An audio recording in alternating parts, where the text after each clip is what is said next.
Hello, all those YouTubers out there. This is NHRA 1975. It's September 26, 2014 today, and I've just given some updates. Updates don't come too quick around here, but I will try to do them every now and then. Anyways, well, done a lot of work on the truck. As you can see, all the frames been painted and poured, plus top coated for UV protection. The differential is been reinstalled with new brake lines and a new flexible line. I also changed the pinion seal, which was leaking, and put a new seal in there as well as a torque nut. Hopefully it doesn't leak. The reason why it leaked is I'm pretty sure is the vent. This is an aftermarket vent too, but it was totally plugged. So I've since removed that and put that one on, but I will put a barb fitting on then to vent that up. What's left on the diff is fill it up with oil, put some sealer on it, put the tubes back in it, and put all the drums and everything back onto it. These I've got the wheel cylinders in, and I've ordered all the drums and shoes and all that kind of stuff, so that should be coming in a few weeks from now. But yeah, the diff itself, all the gears look fairly good on it, and it was a 410 gear, an open differential, and it's a Dana 70 HD, so it's pretty stout. Kind of worried a bit. I installed the pinion seal and maybe gouged something a bit, and hopefully it doesn't leak. I put lots of ATV around the seal, and hopefully it doesn't leak.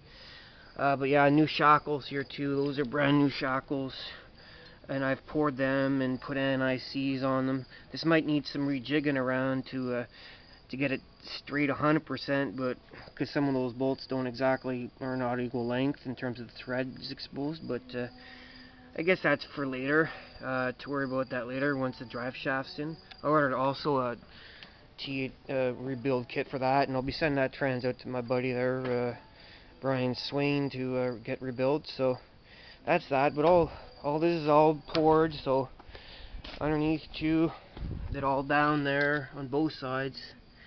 So that's all protected much better now.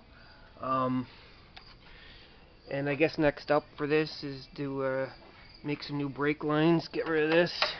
Run new brake lines all the way down there, up to the front, and should be a lot better. Right now the biggest thing I'm doing is putting on this cab corner, which I used a tutorial on Truck Tech.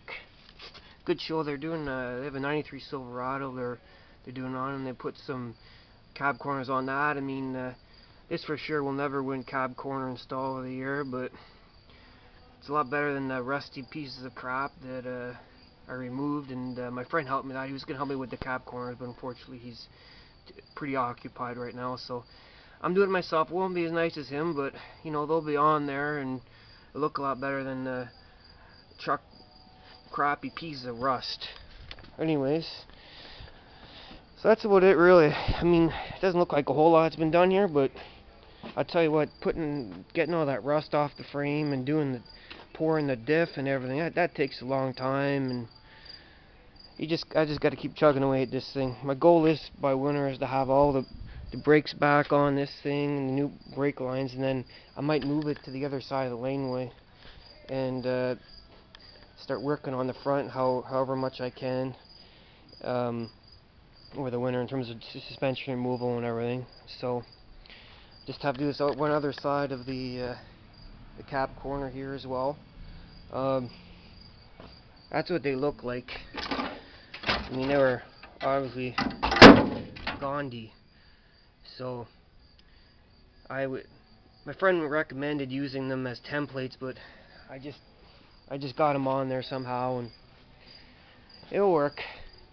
So that's the big news for the truck. May have found an engine block for it too. My friends found a 350 roller block, which means it accepts a roller cam. So might be picking that up, maybe chipping away at that. The interior too, there's some leakage up here. I heard it's some kind of seal or something, so that's another thing I'm gonna have to address. But yeah, it's gonna get done because I hate having leaks and this and that. It doesn't have to look like the greatest truck on earth, but as long as it's leak free and mechanically sound, that's fine with me. I guess on the other front too, I got one of the wheel bearings replaced on this Grand Am here back in May, and then I also the guy also noticed he was taking the wheel bearing. I tried it and then it friggin' seized, and I had to get someone to torch it and to press it out. Like, I tell you what, man, corrosion up here where they use salt on the roads just makes stuff really hard to take apart. But I'm gonna redo the front brakes on this, new calipers and new flexible hoses, and the rear bearings need to be changed. And you know, this thing's just gonna limp around, and right now there's no car payments or anything on it, so just keep it going and invest some money in it every now and then, and make it usable. And one day I'd like to get a little smaller truck, a newer one, but as I said, car payments, you know, they kind of suck you dry a bit.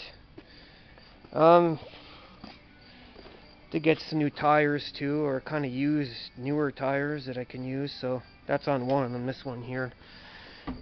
And I guess the other thing here, Monty news, not a whole lot really, but I did finish installing those transmission cooler lines, and I put various hose clamps on and tried to route them as best as I could. So it came out pretty neat looking, you know. There's your adaptation fittings and everything, so I think that will work out better for me, and hopefully no ATF falls on the ground like I'm trying to avoid. You know, that is a pain, and something most people in life try to avoid. Anyways, what else I got here next?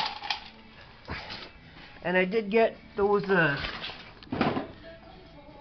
bungs welded on. My friend welded them on for me, so that's that evac thing up here. It's a little tricky to line those, and you're kind of eyeballing it.